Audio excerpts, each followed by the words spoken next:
When my brother Kyle called me pathetic, it wasn't out of anger, it was out of pride. He'd just gotten promoted, bought a shiny new car, and suddenly decided he was the family's golden child. Me? I was the disappointment. A freelance developer still trying to build a stable income, living in a modest apartment that he liked to call temporary housing. Thanksgiving had always been a big deal in our family. Mom cooked for days. Dad played old jazz records. And everyone tried to pretend we were a normal, happy bunch. But this year, when I called to ask what time I should come by, Kyle answered instead of Mom. "You don't need to show up this year," he said casually. "Mom's got enough to worry about. We're keeping it small. Family only." I laughed, thinking he was joking. "Kyle, I am family." He sighed like I was a burden. "You know what I mean. People who've actually made something of themselves. Don't make it weird." That one sentence hit harder than I expected. I hung up and stared at my phone for a long time. He'd always been arrogant, but this was different. It wasn't just him trying to show off. It was him trying to erase me. When Mom found out I wasn't coming, she sent a half-hearted text. "Maybe next year. Honey, Kyle's just stressed." But I saw her Instagram story the next day. The table was full, everyone laughing, except there was an empty chair where I used to sit. I could have ignored it.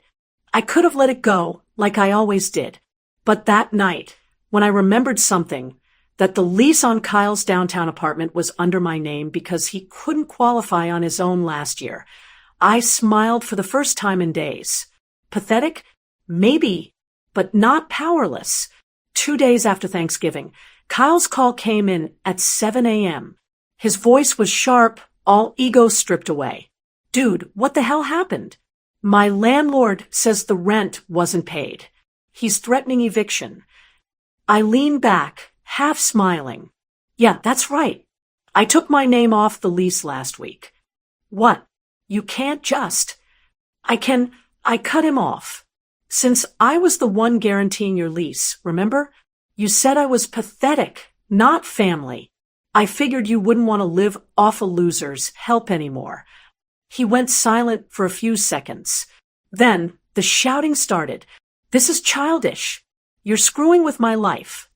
I laughed quietly. "Kyle, you've been screwing with mine for years. You just never noticed because I never fought back." He hung up. An hour later, Mom called, angry, emotional, the usual mix. "What did you do to your brother? He's panicking. He said you're sabotaging him." I stopped paying for his lifestyle. I said plainly, "The same one you all mocked me for supporting with my useless job." Mom didn't know how to respond. I could hear her trying to twist it back, to make me the bad guy. But the truth was simple. I'd been bailing Kyle out for years. His down payment, his credit mess, even his car insurance had my name tied to it. I just never told anyone. For the next few days, the family group chat turned into chaos. My aunts called me selfish. My dad sent one-word texts like disappointed.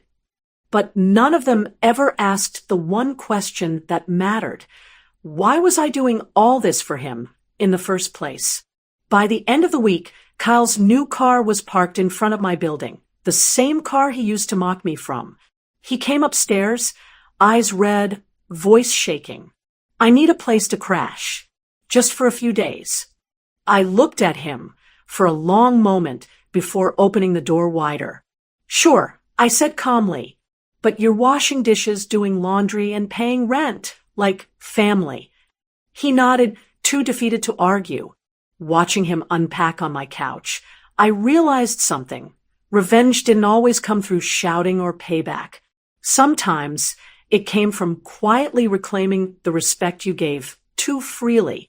For the first week, Kyle barely spoke. He spent most of his time on the couch, scrolling through his phone, pretending not to notice me. The silence was thick, but I didn't mind. I'd waited years for this kind of quiet. Every morning before work, I left him a note. Take out the trash, clean the dishes, mopped the floor. He did everything without complaint. The arrogance that used to hang off every word had disappeared. One evening, I came home to find him cooking dinner.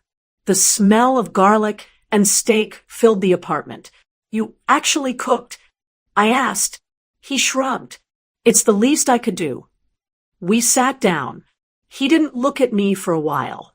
Then, without warning, he said, "You were right." I raised an eyebrow. "About what?" "About everything. I treated you like trash because I couldn't handle seeing you succeed. You worked hard. I just talked big. Mom and Dad always compared us, and I played along because it made me feel better." He stopped and stared at his plate. "When you cut me off, it hit me. I wasn't mad at you. I was mad that you became everything I pretended to be."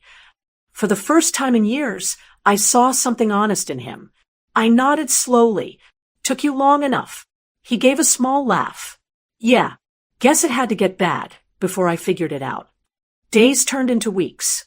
Kyle started looking for jobs, sending out applications, even helping neighbors with small repairs.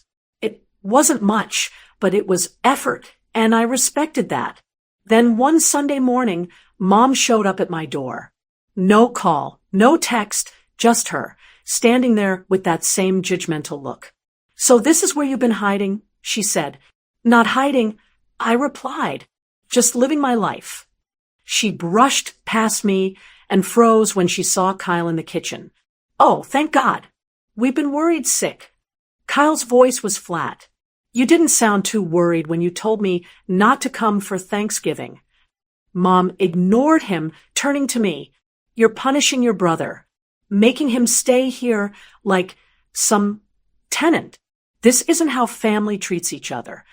That made me laugh. "Family? You mean the same family that let me pay for his rent, car, and debts without a single word of thanks?" Her lips tightened. She wasn't used to being called out. "You've changed," she said coldly. "Good," I replied. "I should have done it sooner." The words hung in the air like smoke. For a moment, she looked like she might yell, but instead, she softened. "We just wanted both of you to succeed," she said quietly. "Maybe we went about it wrong." Kyle stepped forward. "You did, Mom. But so did I. I took advantage of him." Her eyes glistened. "Can we fix this?" I took a breath. "We can try, but no more pretending." From that day, things shifted. Slowly, awkwardly, but they shifted. Kyle got a steady job, started paying his own bills, and for the first time, stood on his own feet. Mom began calling without hidden criticism in her voice. Even Dad reached out once, asking to grab lunch. A year later, Thanksgiving came around again. This time, Kyle hosted. The table was full, Mom, Dad, me, and right at the head of the table sat an empty chair. Kyle looked at me and smiled. "That one's yours, bro. You've earned it." I sat down, and for the first time in a long time, I didn't feel like the quiet one in the family. I felt seen. It wasn't revenge that healed things. It was self-respect. Sometimes you have to step back from the people you love to remind them how much you matter. And when they finally understand, the silence you once hated turns into peace.